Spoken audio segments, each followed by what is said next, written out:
পশ্চিমবঙ্গ সরকারের যাবতীয় চাকরি, স্কুলের চাকরি হোক, যা কিছু পশ্চিমবঙ্গ সরকারের যা কিছু স্কিম, এদের বাপের সম্পত্তি সব এরা ইচ্ছা মতো চলে। তো এই বিক্রিতে বাজার খুলেছিল একটা, সে বাজারে বিক্রি হয়েছিল। তো এই দুর্নীতির ক্ষেত্রে সরাসরি নাম জড়িয়েছে অভিষেক বন্দ্যোপাধ্যায়, তার নাম এসছে। তিনি বলেছিলেন যে যদি আমার নাম কোথাও আসে আমি হাঁড়ি কাটে চড়বো, ফাঁসি দেবো। তো এখন ফাঁসুড়ে খুঁজে পাওয়া যাচ্ছে না, নাকি গাছ পাওয়া যাচ্ছে না, নাকি মঞ্চ পাওয়া যাচ্ছে না, আমি জানি না। তো আমি চাই না উনি মরে যাক, উনি বেঁচে থাকুক। কারণ এত মানুষকে যে কাঁদিয়েছে, এত মানুষের চাকরি যে চুরি করেছে, তার প্রত্যেকটা সেকেন্ড জেলে থেকে রিয়েলাইজ করা হচ্ছে। এবার এই সেটিং যারা বলবে তাদের কথা বলে রাখি। আমার সেই তোমার ইন্ডি অ্যালায়েন্স একটা মিটিং হয়েছিল, তোমার মনে আছে? অভিষেক বন্দ্যোপাধ্যায়কে সেদিনকে 9 থেকে 12 ইস্যুটায় ডেকেছিল সিবিআই। তো কেসি বেণুগোপাল কংগ্রেসের বলেছিল ওটা পলিটিক্যাল ভেন্ডেটা, অভিষেককে ডাকা। আর বামেদের তরফ থেকে ডি রাজা এক ধাপ এগিয়ে গিয়ে একটা ফাঁকা চেয়ার রেখেছিল অভিষেক বন্দ্যোপাধ্যায়ের নাম লেখা। না, ভরত মিলাপের মতো গল্প, এত ভালোবাসা। এরা সেটিংয়ের কথা বলে। দাদা, প্রাইমারিতে সিবিআই এর থার্ড সাপ্লিমেন্টারি চার্জশিটে যে তথ্য উঠে আসছে যে অভিষেক ব্যানার্জি 15 কোটি টাকা চেয়েছেন এই চাকরি দেওয়ার জন্য, এবং যখন বলা হয়েছে যে সেটা সম্ভব নয় তো বলেছে যে এই অ্যাপয়েন্টমেন্টগুলো যেন বন্ধ করে দেওয়া হয়, নয়তো তাদের অ্যারেস্ট করা হবে। এই হুমকিও তিনি দিয়েছেন। বিকাশ রঞ্জন ভট্টাচার্য নিজে সেই চার্জশিট রিড আউট করেছে কোর্টে। কি বলবেন? আপনি তো প্রথম এই প্রাইমারির মামলা করেছিলেন। না, দেখুন, হচ্ছে 30 কথা এরা হয়েছিল চার্জশিটে যেটা আছে, 30 কোটি টাকা তুলে দিতে হবে বসকে, কোট আনকোট। 30 কোটি টাকা না দিলে হবে না। 30 কোটি টাকা বসকে দিতে হবে, না 15 কোটি 30 কোটি তুলতে হবে, 15 কোটি বসকে দিতে হবে, 5 কোটি পার্থকে দিতে হবে, আর 10 কোটি আমাদের থাকবে। এটা সুজয় কৃষ্ণ ভদ্র আর কিছু লোকের মধ্যে কথাবার্তা। কী জন্য? চাকরি বিক্রির জন্য। যদি বসকে 15 কোটি না দেওয়া হয় তাহলে পার্থকে প্রেশার দিয়ে উনি কাজটা করতে দেবেন না, কাউকে কিছু করতে দেবেন না। কারণ জানে সবাই, তৃণমূল কংগ্রেস হোক বা পশ্চিমবঙ্গ সরকার হোক, এটা ব্যানার্জি পরিবারের পারিবারিক সম্পত্তি। পশ্চিমবঙ্গ সরকারের যাবতীয় চাকরি, স্কুলের চাকরি হোক, যা কিছু পশ্চিমবঙ্গ সরকারের যা কিছু স্কিম, এদের বাপের সম্পত্তি সব এরা ইচ্ছা মতো চলে। তো এই বিক্রিতে বাজার খুলেছিল একটা, সে বাজারে বিক্রি হয়েছিল। লিপস অ্যান্ড বাউন্সের বেশ কিছু প্রপার্টি অলরেডি অ্যাটাচড হয়েছে, আপনারা জানেন। তো দুর্নীতির ক্ষেত্রে সরাসরি নাম জড়িয়েছে অভিষেক বন্দ্যোপাধ্যায়, তার নাম এসছে। তিনি বলেছিলেন যে যদি আমার নাম কোথাও আসে আমি হাঁড়ি কাটে চড়বো, ফাঁসি দেবো। তো এখন ফাঁসুড়ে খুঁজে পাওয়া যাচ্ছে না, নাকি গাছ পাওয়া যাচ্ছে না, নাকি মঞ্চ পাওয়া যাচ্ছে না, আমি জানি না। তো আমি চাই না উনি মরে যাক, উনি বেঁচে থাকুক। কারণ এত মানুষকে যে কাঁদিয়েছে, এত মানুষের চাকরি যে চুরি করেছে, তার প্রত্যেকটা সেকেন্ড জেলে থেকে রিয়েলাইজ করা উচিত, প্রত্যেকটা সেকেন্ড তাকে সাফার করা উচিত, তার ট্রায়াল হওয়া উচিত। তার ইজ্জত তো এমনিতেও নেই, যেটুকু আছে সেটুকু স্ট্রিপ হওয়া উচিত। মানুষের সামনে এদেরকে নগ্ন করা উচিত, এবং সেটাই হবে। অপেক্ষা করো। দাদা, এতগুলো প্রমাণ থাকার পরও, এত দুর্নীতিতে এত প্রমাণ, এর পরেও অ্যারেস্ট হচ্ছে না অভিষেক কেন? ব্যানার্জি কেন অ্যারেস্ট হচ্ছে? নর্মাল সাধারণ মানুষের প্রশ্ন। এক্ষুনি এখানে যদি আমার পাশে কোনো বাম ভাই থাকতো আমার, সে নিশ্চয়ই বলে দিত setting setting setting setting setting. যদিও সেটিংটা হচ্ছে যে নাম, তার নাম ইন্ডি অ্যালায়েন্স। সেই বিষয়ে আমি আসছি, আগে এটা বলে দিচ্ছি কেন হয়নি। রমেশ মালিকের যে মামলাটায় এই পুরো তথ্যগুলো সামনে এসেছিল, রমেশ মালিকের যে মামলায় অভিষেক বন্দ্যোপাধ্যায়, দেখেছো তোমরা কোর্টের মধ্যে, তখন তৎকালীন ডিএসজি ছিলেন বিল্লদল ভট্টাচার্য, তৎকালীন তিনি এগুলো যেগুলো পাবলিশ করতেন, সেই রমেশ মালিকের মামলাটায় এই অভিষেক বন্দ্যোপাধ্যায়ের নাম আসে। পুরো মামলাটা স্টে হয়ে বসে আছে, সুপ্রিম কোর্টে মামলাটা স্টে। অভিষেক বন্দ্যোপাধ্যায় এত লাফাচ্ছে ওই স্টের ভরসায়। স্টেটা উঠলে দেখবে চুপসে যাবে, আমি আবার বলছি, আবার চুপসে যাবে। এবার এই সেটিং যারা বলবে তাদের কথা বলে রাখি। আমার সেই তোমার ইন্ডি অ্যালায়েন্স একটা মিটিং হয়েছিল, তোমার মনে আছে? অভিষেক বন্দ্যোপাধ্যায়কে সেদিনকে 9 থেকে 12 ইস্যুটায় ডেকেছিল সিবিআই। তো কেসি বেণুগোপাল কংগ্রেসের বলেছিল ওটা পলিটিক্যাল ভেন্ডেটা, অভিষেককে ডাকা। আর বামেদের তরফ থেকে ডি রাজা এক ধাপ এগিয়ে গিয়ে একটা ফাঁকা চেয়ার রেখেছিল অভিষেক বন্দ্যোপাধ্যায়ের নাম লেখা। না, ভরত মিলাপের মতো গল্প, এত ভালোবাসা। এরা সেটিংয়ের কথা বলে। কেন্দ্রে যখন এদের কর্মীরা এখানে মার খায়, এদের কর্মীরা মারা যায়, তখন দেখা যাচ্ছে বেবিকো টিএমসি পছন্দ। বেবিকে চেনো তো? আমাকে জিজ্ঞেস করতে হবে না, যে কোনো লেফটের লোককে জিজ্ঞেস করে নিও বেবিকে, বলে দেবে। বেবি টিএমসি মমতা অভিষেকের পাশে বসে থাকে। ইন্ডি জোটের একের পর এক মিটিং চলে। আমি কংগ্রেসকে নিয়ে মনে করাই, পঞ্চায়েতে প্রথম বলির নাম হচ্ছে ফুলচাঁদ শেখ। 40 দিন হয়নি, মুসলমানদের 40 দিন শোক পালন হয়, 40 দিন হয়নি, তার মধ্যে কংগ্রেসের হাইকমান্ড, মানে কংগ্রেসেরও মালিক পক্ষ, সারা তৃণমূলের মালিক পক্ষর মিটিং হয়ে গেছে, একসাথে বসে নৈশভোজ হয়েছে। আমার মনে হয় ফুলচাঁদ শেখের ডেথ সেলিব্রেট করছিল ওরা। বামেদেরও যখন কর্মী মারা যায় তখনও ওরা একসাথেই করে। তো অ্যাকচুয়াল সেটিংটা কার মধ্যে মানুষ দেখছে। আর অভিষেক বন্দ্যোপাধ্যায়ের বিরুদ্ধে প্রমাণ আছে, অ্যারেস্ট কেন হচ্ছে না? কোশ্চেনটা স্বাভাবিক, সাধারণ মানুষের প্রশ্ন, হওয়াই উচিত এই প্রশ্নটা আমারও।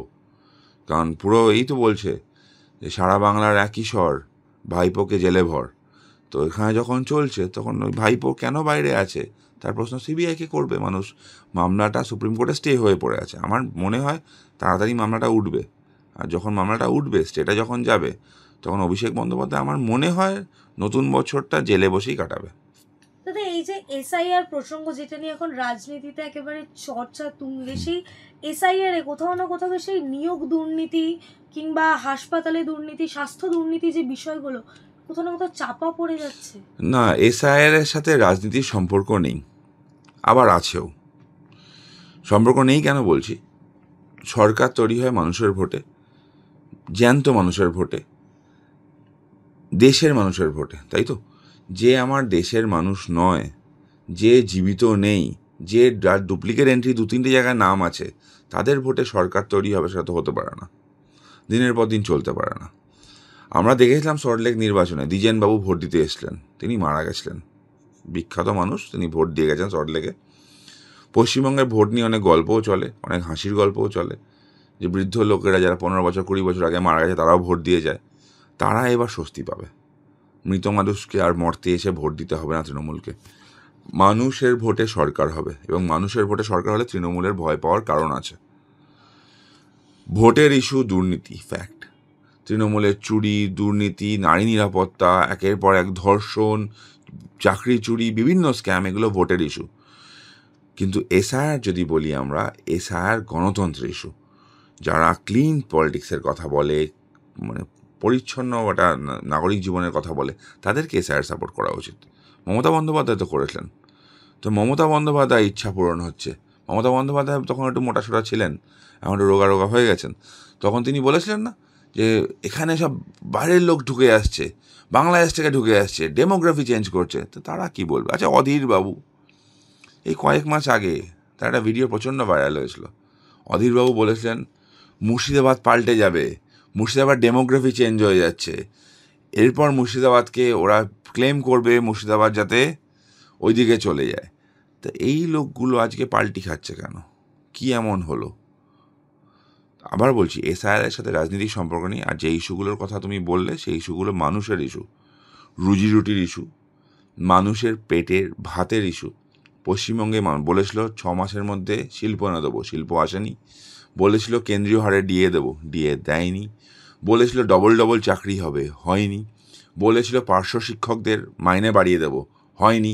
আর একটা বড় ইস্যু আছে পশ্চিমবঙ্গের, মানে কলকাতা যদি বলি, আরও পশ্চিমবঙ্গের ক্ষেত্রেই, কলকাতায় ইলেকট্রিক সাপ্লাই করে কে? সিএসসি। এই সিএসসি রাজস্থানেও সাপ্লাই করে। রাজস্থানে সে 4.5 টাকায় সাপ্লাই করতে পারছে, কলকাতায় 7 টাকা 30 পয়সা পার ইউনিট নিচ্ছে। কেন? কলকাতায় মাল্টিপ্লেয়ার ইলেকট্রিসিটির কেন আসছে না? যদি মাল্টিপ্লেয়ার আসে কলকাতায়, মাল্টিপ্লেয়ার আসলে কম্পিটিশন হবে, ইলেকট্রিসিটির দাম কমবে। মমতা বন্দ্যোপাধ্যায় করতে দিচ্ছেন না কেন? তার কারণ হচ্ছে ওই গৌতম কুণ্ডুরা জেলে যাওয়ার পর, সুদীপ্ত সেন জেলে যাওয়ার পর, এই গোয়েঙ্কা মমতার কাছ থেকে কিন্তু রেগুলার ছবি কেনে। ওই ছবি কেনার জন্য ইলেকট্রিসিটির প্রাইসটা হয় না, একের পর এক সম্পত্তি এদেরকে দেওয়া হয়। আমি নাম করে বলছি, কোয়েস্ট মল গেছো তোমরা নিশ্চয়ই। কোয়েস্ট মলের ল্যান্ডটা একটা লাক্সারি মল। মধ্যবিত্তর আয়ত্তের বাইরে উচ্চ মধ্যবিত্ত গিয়ে দেখতে পারে, ওখান থেকে জিনিস কিনতে গেলে তোমাকে রিচ হতে হবে, যে ব্র্যান্ডগুলো ওখানে আছে। কোয়েস্ট মলের জমিটা সিএসসিকে দেওয়া হয়েছিল ফর পাবলিক পারপাস। এবার তুমি বলো তো, কোন পাবলিক পারপাস সার্ভ করছে কোয়েস্ট মল হয়ে? সুপার লাক্সারি একটা মল হয়ে কোন পাবলিক পারপাস সার্ভ করছে? এগুলো হচ্ছে মানুষের ইস্যু। চাকরি, স্কুলগুলোতে শূন্য পদ, স্কুলগুলোতে টিচার নেই, গরিবের ছেলেমেয়েরা সরকারি স্কুলে পড়ে, এগুলো হচ্ছে মানুষের ইস্যু। এই ইস্যুগুলো নিয়ে কথা হচ্ছে, এই ইস্যু নিয়ে ভোট হবে। তো এসআইআর হচ্ছে গণতন্ত্রের ইস্যু একটা। সুষ্ঠু গণতন্ত্রের জন্য এসআইআর প্রয়োজন। গণতন্ত্রে মানুষ সরকার চুজ করবে নিজের ভোটে, ভূতের ভোটে নয়। দাদা, এই যে পানিহাটিতে মৃত প্রদীপ কর, তার মৃত্যুর দায় সম্পূর্ণ নাকি জ্ঞানেশ কুমার এবং অমিত শাহ। অভিষেক ব্যানার্জি পানিহাটিতে গিয়ে তার বাড়ির সামনে থেকে বলছেন জ্ঞানেশ কুমার তার বাবার সার্টিফিকেট দেখাতে পারবে, অমিত শাহ দেখাতে পারবে তার বাবার বার্থ সার্টিফিকেট। ভাগ্য ভালো সবাইকে বাবার সার্টিফিকেট দেখাতে বলছেন না। অনেকের বাবার সার্টিফিকেট দেখাতে বললে তো তার মামার নাম বেরিয়ে আসবে। সবাইকে না দেখানোটাই ভালো। বাবার ব্যাপারে অনেক সেন্সিটিভ থাকে, সেখানে বেশি মন্তব্য আমি করতে যাই না। কিন্তু একটা অদ্ভুত জিনিস আছে। অদ্ভুত জিনিস হচ্ছে, আজকে আমি দেখছি তোমাদের দেখাচ্ছি, আজকে আমি দেখলাম বাঁকুড়ার দিকে একটা ইনসিডেন্ট হয়েছে। বাঁকুড়ার দিকে একটা ভাই পোস্ট করেছে, দেখো তোমরা দেখেছো মনে হয়। বাঁকুড়ার দিকে আমার কাছ থেকে দেখাচ্ছি, একটু দরকার হলে। দেখতে পেয়েছো তোমরা কেউ? বাঁকুড়ার দিকে একটা লেপার্ড রাস্তা কোনোভাবে ঢুকে গেলো, লেপার্ড রাস্তা ক্রস করতে গিয়ে মারা গেছে। তার ওখানে একটা নোট দেখছিলাম, আমার মৃত্যুর জন্য দায়ী এনআরসি। তো একজন ভদ্রলোক, 59 বছর বয়স, তার নাম 2002 এসআইআরে আছে, তার জন্ম এখানে, তার যাবতীয় কাগজ আছে, সেই অবস্থায় দাঁড়িয়ে তার আঙুলও নেই হাতের, সে নাকি সুইসাইড নোট লিখে গেছে তার মৃত্যুর জন্য এনআরসি দায়ী। এবার এনআরসির তো কথাই হচ্ছে না। কেন্দ্র সরকার বলে দিয়েছে আপাতত এনআরসি নিয়ে কোনো আলোচনা হচ্ছে না। আসাম এনআরসি কেন হয়েছে কোর্টের নির্দেশে, এটা মমতা বন্দ্যোপাধ্যায় বলুক, কারণ তখন তিনি রাজীব গান্ধী ক্যাবিনেটেই ছিলেন, উনি জানবেন কেন হয়েছে। আসাম অ্যাকর্ড কী জিনিস, তো দেশ জুড়ে এনআরসির কথা না। এই অবস্থায় একটা লোক কেন সুইসাইড করবে? আরও একটা কথা তোমাকে বলি, আর একটা 95 বছরের বৃদ্ধ নাকি সুইসাইড করে শুনলাম। মানে ক্যান ইউ ইম্যাজিন, একটা 95 বছরের বৃদ্ধ, তিনি নাকি আতঙ্কে সুইসাইড করেছে। মানে এসআইআর না হলে তিনি 195 বছর বাঁচতেন, এরকম একটা হাবভাব। যে কোনো মৃত্যুই দুর্ভাগ্যজনক, আমি আবার বলছি, এগুলোর সাথে কোনো সম্পর্ক নেই। এগুলো নিয়ে আমার একটা অন্য ইনসিডেন্টের কথা মনে পড়ছে। পেলভিট একটা জঙ্গল আছে, টাইগার রিজার্ভ। পেলভিট একটা অদ্ভুত ইস্যু দেখা গেছিলো। প্রচুর টাইগার অ্যাটাকে কেউ যদি মারা যায় তাহলে সরকার থেকে ক্ষতিপূরণ দেওয়া হয়। পেলভিটে এটা দেখা গেল যে প্রচুর মানুষ হঠাৎ করে মারা যেতে টাইগার অ্যাটাকে। তখন একটা ইনভেস্টিগেশন হলো, ইনভেস্টিগেশনে পাওয়া গেল বাড়ির বয়স্ক লোকেদের ওখানকার লোকরা গিয়ে জঙ্গলের সামনে ছেড়ে আসতো। বয়স্ক লোক নড়তে পারতো না, টাইগার অ্যাটাকে মারা যেত, একটা মোটা টাকা ফাইন নেওয়ার জন্য। তো আমার সন্দেহ আছে এই 59 বছরের লোকটা বা 95 বছরের বৃদ্ধটা ওই পেলভিট টাইগার রিজার্ভের মতো কোনো কেস কিনা তদন্ত হওয়া প্রয়োজন। 95 বছরের লোক মানে ঝুলে যাবে, আজীব। 59 বছরের লোক যার আঙুল নেই, সে সুইসাইড নোট লিখবে, আবার গলায় ফাঁসও দেবে, এটাও অদ্ভুত। এরকম লজিক একমাত্র তৃণমূল দিতে পারে, আর কিছু মামার ছেলেরা দিতে পারে। আচ্ছা, এসআইআর ঘোষণা হওয়ার ঠিক পরেই জ্ঞানেশ কুমারের মেয়ে নয়ডার ডিএম, জামাই সাহারানপুরের ডিএম, এটা কি কাকতালীয়? না, জ্ঞানেশ কুমারের মেয়ে প্রাইমারি স্কুলে চাকরি করতো, ওখান থেকে ডিএম হয়েছে, এরকম ব্যাপার কি? জ্ঞানেশ কুমারের মেয়ে প্রাইমারি স্কুলে চাকরি করতো, ওখান থেকে ডিএম হয়ে গেছে, এরকম নয় তো? এরকম কি? তো এরকম তো আমরা দেখেছি, চাকরি চোরের মেয়ে, চাল চোরের মেয়ে, শিক্ষা দপ্তরের একটা বড় পোস্ট নিয়ে বসে আছে। এর মেয়ে কোথায় আছে? ওই রেশন চোরটা, চাল চোরটা, আমাদের হাবড়ার বিধায়ক, নাম মনে আছে তো? তার মেয়ে কোথায় আছে? তার মেয়ে কি করে গেল ওখানে? জ্ঞানেশ কুমারের মেয়ে প্রাইমারিতে চাকরি করতো বা পলিটিক্যাল ক্যাডার ছিল, সেখান থেকে ডিএম হয়েছে, দ্যাটস এ ডিফারেন্ট কেস। আর ডিএমদের ক্ষেত্রে হাজব্যান্ড ওয়াইফের একসাথে পোস্টিং, যেটা কোশ্চেন তোলা হচ্ছে, ডিএম হওয়া নিয়ে প্রশ্ন না, ডিএম হয়ে তাদের শিক্ষাগত যোগ্যতায় তাদের এতে, হাজব্যান্ড ওয়াইফের একসাথে পোস্টিং কী করে হলো, এটা নিয়ে প্রশ্ন করছে অনেকে। যারা জানে না তারা অশিক্ষিত, তৃণমূলের শিক্ষিত লোকের জায়গা নেই, quite normal. As per CCS rules বা সেন্ট্রাল এতে হাজব্যান্ড ওয়াইফকে অলওয়েজ একসাথে পোস্টিং দেওয়া হয়। যেমন আমি জুডিশিয়ারি, ওয়েস্ট বেঙ্গলেই দেখি, জুডিশিয়ারির ক্ষেত্রেই দেখি, জুডিশিয়ারির ক্ষেত্রেও তাই হাজব্যান্ড ওয়াইফ মোটামুটি একই কোর্টে পোস্টিং পায়। এই ব্যাপারটা ওনারা বুঝবেন না। এই ব্যাপারটা বুঝতে গেলে আমি অনুরোধ করব একটু রাজীব কুমারকে জিজ্ঞেস করতে। রাজীব কুমার তো খুব ক্লোজ ওদের, তো রাজীব কুমার কোথায় পোস্টিং আর রাজীব কুমারের স্ত্রী কোথায় পোস্টিং, কী পোস্টিং, একটু জিজ্ঞেস করলে বুঝতে পারবে, আর সেন্ট্রাল গভর্নমেন্টের রুলসটা বুঝতে পারবে। দাদা একেবারে শেষ প্রশ্ন, বিজেপি নেতারা যদি প্রচারে যায় তাদের যেন গাছে পোস্টে বেঁধে রাখা হয়, তাদের দিয়ে সার্টিফিকেট চায় তাদের বাবা ঠাকুরদাদের। ক্ষমা থাকলে করুক, গাছে বাঁধা হবে। দুর্নীতির যা টাকা যে খেয়েছে গাছে বেঁধে গলার ভিতর হাত ঢুকিয়ে বের করা হবে। কোনো চিন্তা করতে নেই, পালাবেন না। শুধু এইটুকুই বলবো, পালাবেন না। আপনার বন্ধু ভানাটু পালিয়েছিল, আপনি ভানাটু বা থাইল্যান্ড পালাতে যাবেন না। মাটির নিচে ঢুকে গেলেও খুঁড়ে বের করা হবে। যে চুরিটা হয়েছে এই হিসাব মানুষকে দিতে হবে। আপনি বা আপনার পরিবার কি করে মানুষ জানে। হ্যাঁ, অভিষেক বন্দ্যোপাধ্যায়কেই বলছি, লেপস অ্যান্ড বাউন্সের ব্যবসাটা কি মানুষ জানে, কোত্থেকে টাকা এসছে মানুষ জানে। মানুষের টাকা মানুষ উদ্ধার করে নেবে।